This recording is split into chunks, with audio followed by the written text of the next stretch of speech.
January 1943. Over the Pacific, a lone American fighter slices through a ceiling of burning clouds, its massive propeller clawing the air with a sound that rattles the bones. This is the aircraft every Japanese pilot fears but cannot yet understand. A fighter with wings so strangely bent that rumor says it shouldn't even fly straight. A machine so powerful its engine alone weighs as much as an entire Zero. And yet, the young pilots of the Marine Corps know something the enemy does not.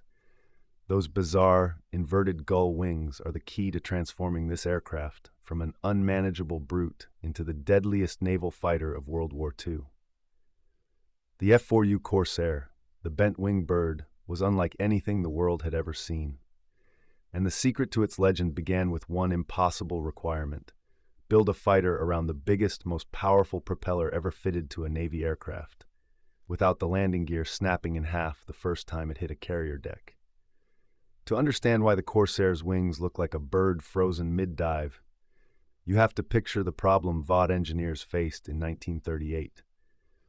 The Navy wanted a new fighter, one faster than anything in existence. They demanded at least 400 miles per hour.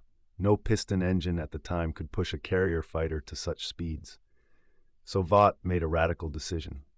Strap the new Pratt & Whitney R2800 Double Wasp to the front. A monster. 18 cylinders, 2,000 horsepower. It was the same engine that would later power the Thunderbolt and Hellcat. But for the Corsair, it wasn't enough to use the engine. They needed a propeller so enormous that it could absorb all that power, over 13 feet wide, larger than anything a naval fighter had ever worn. But here came the nightmare. An enormous propeller meant the aircraft needed very long landing gear to keep the blades from striking the deck. Long landing gear meant tall, thin, spindly legs that would wobble, twist, or simply collapse under the brutal slams of carrier landings. Marine and Navy pilots didn't land on a carrier, they crashed onto it, hard. It was the only way to catch the arresting wires. Weak landing gear meant dead pilots. And so, before the Corsair could even prove it could fly, the engineers hit a wall. A big propeller required long gear. Long gear meant destroyed planes. Destroyed planes meant angry admirals. That's when Irving Groves, Rex Beisel, and the Vought design team invented one of the most brilliant engineering solutions in aviation history: the inverted gull wing. By bending the wing downward from the fuselage and then bending it back upward at the midsection, the Corsair allowed its landing gear to attach at the lowest point of the wing, much closer to the ground, and therefore remain short, strong, and thick. These weren't fragile stilts. These were rugged, shock-absorbing struts designed to take the punishment of deck landings. The bent wing gave the massive propeller the clearance it needed, without making the plane look like a giraffe trying to balance on toothpicks. And here's the part most people don't know. The bent wing didn't just help the landing gear. It improved aerodynamics. It allowed a smoother angle between wing and fuselage, reducing drag around the root fairing. Combined with the giant engine and long nose, the Corsair achieved something astonishing: over 400 miles per hour in testing, making it the first U.S. Navy fighter to break that barrier. The bent wing wasn't a compromise. It was the invention that transformed a dream into reality. But early Corsair pilots didn't care about aerodynamic theories. They cared about survival. And in 1942 and 1943, the Navy didn't trust the Corsair to survive a carrier landing. The long nose blocked forward visibility. The aircraft bounced on touchdown. The landing gear, despite being strong, sat slightly canted, causing unpredictable skids. After several disastrous trials, the Navy shelved the Corsair for carrier use. They handed the bird, this monster, this engineering miracle, over to the Marines, who would fly it from rough island runways instead of carriers. Marine pilots didn't complain. They saw what the Navy didn't yet understand. They saw the raw power hiding inside the bent-wing monster. At low altitude, the Corsair climbed like nothing else. At high altitude, it dove faster than any Japanese fighter could follow. In early combat over the Solomons, Marine ace Pappy Boyington joked that the Corsair didn't just outperform the Zero, it manhandled it. While the Zero could turn tightly, the Corsair dictated the fight. Its speed, acceleration, and ability to take punishment made it the king of the Pacific skies. That bent wing, once mocked as ugly, proved its worth as pilots returned to base with bullet-ridden wings, shredded panels, and engines still roaring strong. Pilots soon discovered another unique advantage. That massive propeller, combined with the wing's dihedral shape, allowed incredible snap acceleration. This meant a Corsair could hang in a vertical climb, propeller biting the air, long enough to fire a few well-aimed bursts before rolling away. Zero pilots who tried to climb vertically against a Corsair quickly discovered the horrifying truth. The American bird could simply muscle its way above them. No lightweight Zero could match that raw torque. Still, the Marines had to master the Corsair's quirks. The long nose meant they couldn't see the runway on approach. Some pilots described landing the Corsair as flying a mailbox with wings. To compensate, they developed the now famous curved landing pattern, approaching the runway in a long, sweeping arc so the pilot could keep the landing strip in view out of the side canopy. Once the Marines perfected this landing technique, their fatal crash rates plummeted. And something else happened, something that forced the Navy to reconsider its earlier judgment. The Corsair wasn't just fast, it wasn't just powerful, it was annihilating enemy aircraft at kill ratios the Navy could not ignore. In 1943, Corsair squadrons in the Solomons were scoring victories at rates no Navy fighter had ever achieved. By mid-1944, the Corsair's kill ratio against Japanese aircraft climbed above 11-1. This wasn't normal. This was dominance. But the most legendary proof of the Corsair's design came from the pilots who used its weird bent wings as a tactical advantage. The inverted gull wing gave the Corsair a low wing route, making it easier to hide during low-altitude ground attack runs. The aircraft's silhouette blended with foliage or ocean reflections. Japanese ground forces often didn't see a Corsair until it was already tearing through them with .50 caliber fury. And here's something most documentaries forget to mention. The bent wing helped with dive bombing. Because the wing dipped downward near the fuselage, it produced slightly different stall characteristics than a straight wing. This made the Corsair more predictable during steep dives, allowing pilots to hit ships, bunkers, and airfields with terrifying precision. A machine originally designed as a fighter became one of the best fighter bombers in the Pacific. Marines began mounting rockets and bombs under those bent wings, turning the Corsair into the Swiss Army knife of the Pacific Air War. While all this was happening, back in the United States, Vought engineers and Navy test pilots were still determined to make the Corsair safe for carrier landings. They modified the landing gear to absorb more shock. They adjusted the stall strip on the right wing to even out airflow.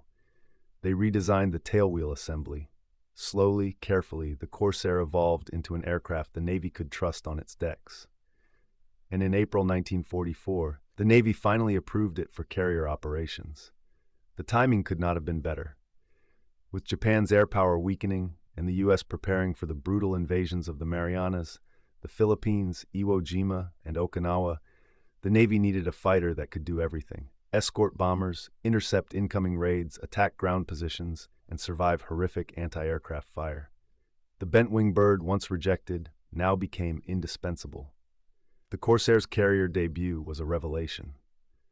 Pilots with squadrons like VF-17 and VF-84 discovered that with better landing techniques and the improved gear, the aircraft behaved far better than expected.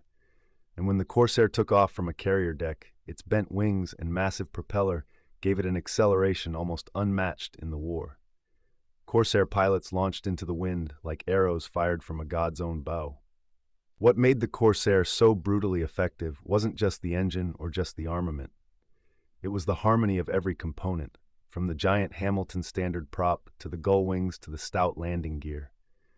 Every part worked because of every other part. Without the bent wing, the gear would be too long. With long gear, the plane would snap apart on landing. With shorter gear and a smaller prop, the engine's power would be wasted. The Corsair was a high-performance machine balanced on an engineering razor's edge, a design so outrageous it bordered on genius. And yet, for all the mechanical brilliance behind the bent-wing design, the aircraft's real legacy lies with the men who flew it. Marine pilots like Boyington, Ken Walsh, Marion Carl, Bob Hansen, and many others trusted their lives to a plane that could be vicious to those who mishandled it.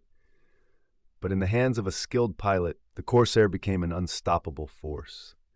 By late 1944, Corsairs were sweeping the skies over the Philippines and Formosa. Japanese pilots who encountered the F4U for the first time often reported the same experience.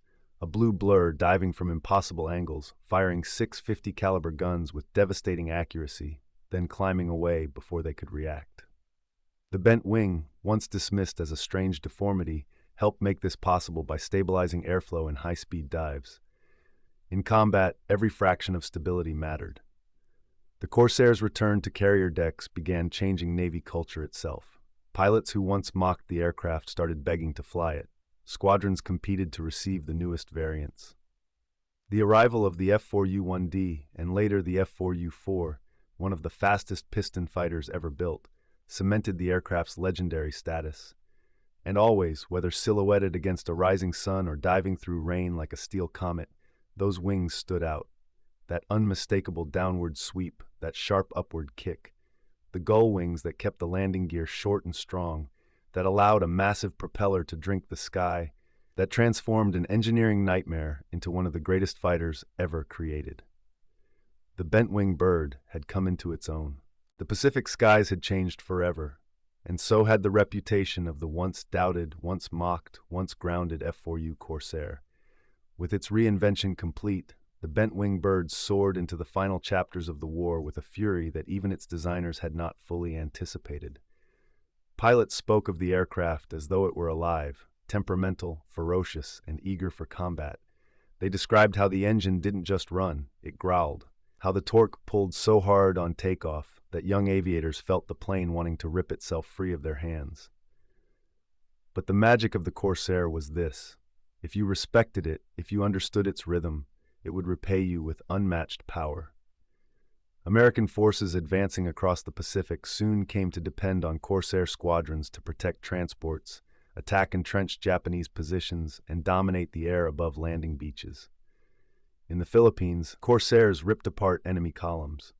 At Iwo Jima, they fought air-to-air duels above the black volcanic sand, while also diving into murderous anti-aircraft fire to support Marines below.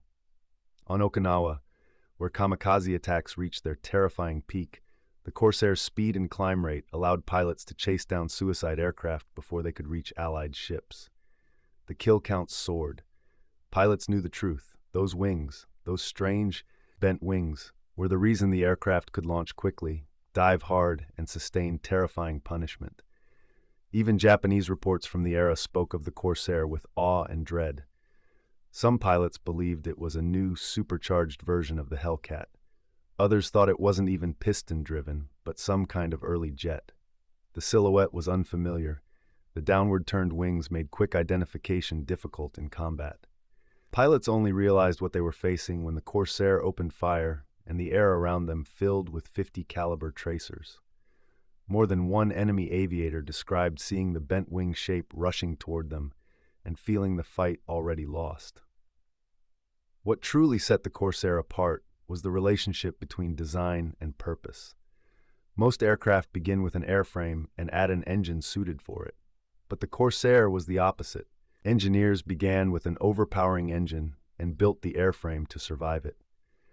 The R-2800 Double Wasp was simply too big, too strong, too wild for any conventional airframe of the day. And so Vought had to cheat physics, twist the rules, bend the wings, and sculpt a frame that could handle the sheer violence of the engine's torque.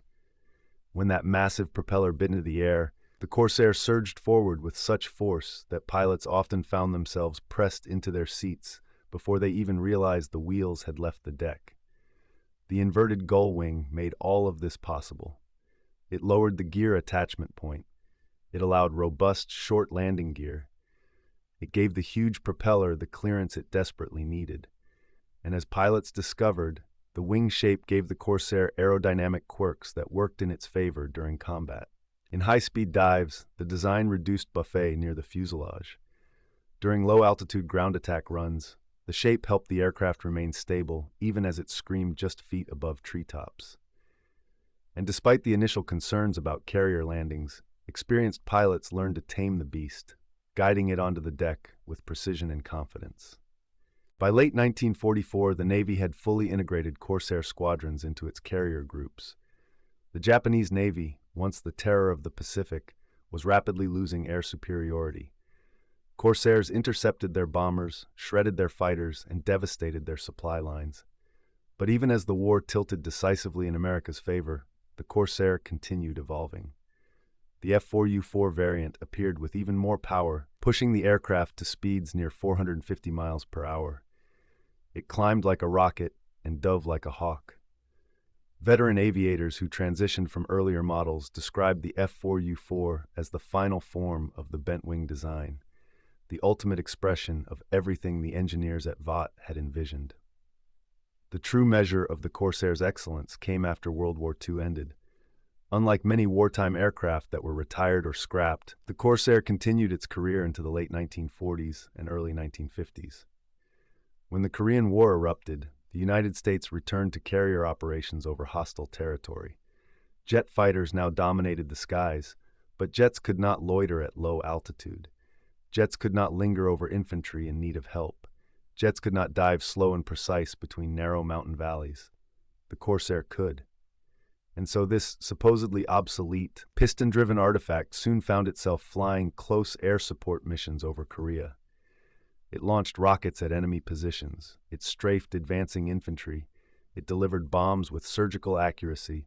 And it survived harsh, freezing conditions that often grounded newer aircraft. Korean War Marines spoke with reverence about the Corsairs that saved them during desperate ground battles. The inverted gull wing, born from a design necessity years earlier, still carried rockets, bombs, and machine guns into combat. The landing gear, short and strong, absorbed the brutal punishment of rough Korean airstrips. The massive propeller, spinning like a buzzsaw of polished steel, propelled the aircraft through weather that grounded lesser machines. Even after Korea, foreign nations continued to fly Corsairs for years. France used them in Indochina and Algeria. El Salvador and Honduras flew Corsairs against each other during the Football War of 1969. Think about that. A fighter designed in 1938, born before radar was common, before jets, before the Cold War, fought in a conflict more than 3 decades later. No other WWII fighter enjoyed such a long and varied career. The bent-wing bird was not just a wartime curiosity. It became one of the most enduring, adaptable combat aircraft in history. And the reason always circles back to the same point. The inverted gull wing solved a problem no one else dared tackle.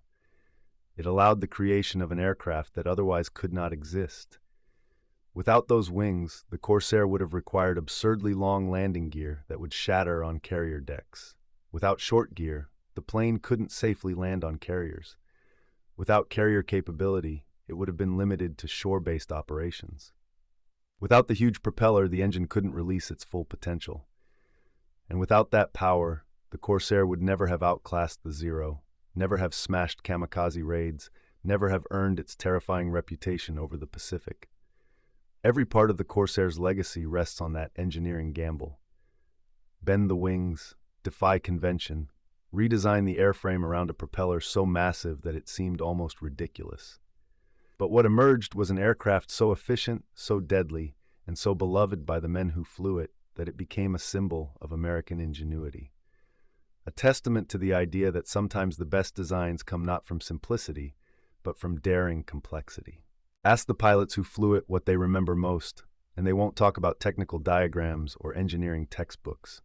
They'll talk about the sound, the deep, hammering rumble of the double wasp starting up, the vibration that traveled through the cockpit as the propeller spun faster, blurring into a shimmering disk, the smell of fuel and oil, the sudden surge as the aircraft leapt forward on takeoff. And always, the moment when the ground fell away and the pilot looked out toward the end of the wings, bending down, then up, like a great seabird preparing to dive. Those wings, that shape, that beauty. You can find restored Corsairs at air shows today, their paint glistening in the sun, their engines thundering just as they did over the Pacific 8 decades ago. When they bank, you can still see the elegant arc of the inverted gull wing catching the light. It is a silhouette that seems impossibly graceful for an aircraft once feared for its brutality. Watch closely, and you can almost imagine the ghosts of history riding the wind behind it. The legacy of the Corsair is not only about battles won or enemies defeated. It is about innovation born from necessity. It's the story of engineers refusing to accept limits, of pilots learning to master a machine that demanded absolute respect, and of an aircraft that became a legend by turning a problem into a masterpiece. The bent-wing bird rose from skepticism and failure to become the guardian of Marines, the scourge of kamikazes, and one of the greatest fighters ever built. So the next time you see an F4U Corsair on a runway, in a museum, or soaring across the sky, look closely at those wings. Look at the strange downward curve and upward sweep. Look at the landing gear tucked neatly beneath them. Look at the massive propeller spinning mere inches from the ground. And remember that none of this came easily. It was born in a world on fire, shaped by need, forged through trial and error, and perfected by men who trusted a machine others doubted. The bent wing wasn't a flaw. It was the key, the elegant solution to an impossible challenge. The reason the Corsair dominated the Pacific and roared into the jet age with its reputation untarnished. It is a reminder that sometimes the most unconventional designs become the most unforgettable, and that a single engineering decision, one bold, brilliant bend in a wing, can change the fate of a war, the life of a pilot, and the course of aviation history itself. That is the story of the F4U Corsair's bent wing design, a story of power, a story of ingenuity, and a story of a fighter that earned its place in legend by embracing what made it different and turning that difference into unmatched strength.